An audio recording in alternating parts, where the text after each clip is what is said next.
Hi friends, welcome to my mini blog. কিছুদিন আগে আমরা সপরিবার মিলে চলে গেছিলাম তারাপীঠ। শিয়ালদার থেকে আমরা ট্রেন ধরে। সেই দিন ওয়েদারটা একটু দিনের বেলায় তো রোদই ছিল, কিন্তু পরের দিকে একটু বৃষ্টি হচ্ছিল।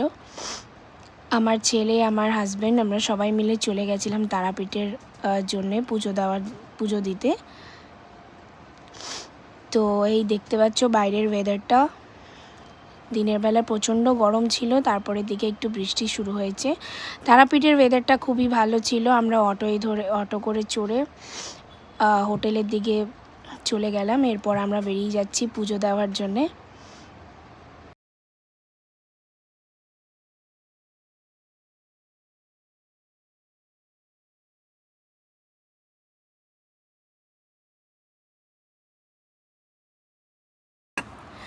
এখানে তোমরা বিভিন্ন রকমের ঠাকুরের জিনিস দেখতে পারবে, যা যা দরকার, প্লাস প্রসাদ সব কিছুই পাওয়া যায়। এইটা হচ্ছে মন্দিরের মেন এন্ট্রেন্স।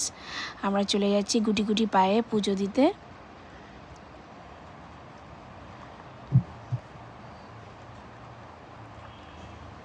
সেই দিন শনিবার ছিল, কিন্তু প্রচণ্ডই ভিড় ছিল। আর এখন তারাপীঠের রুলস প্রচণ্ড আলাদা করে দিয়েছে। 500 আর 1000 টাকায় লাইন আছে।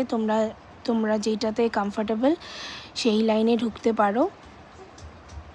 খুব গরমের জন্য আগে তো ফোন অ্যালাউড ছিল না, বাট এখন অনেকেই ফোন নিয়ে ঢুকছে, সেদিন দেখলাম। তো ব্যাস এইটুকুই দেখানোর ছিল। আর সন্ধ্যের চাটা কিন্তু প্রচণ্ড জমে গেছিলো। দেখা হবে পরের ব্লগে। বাই।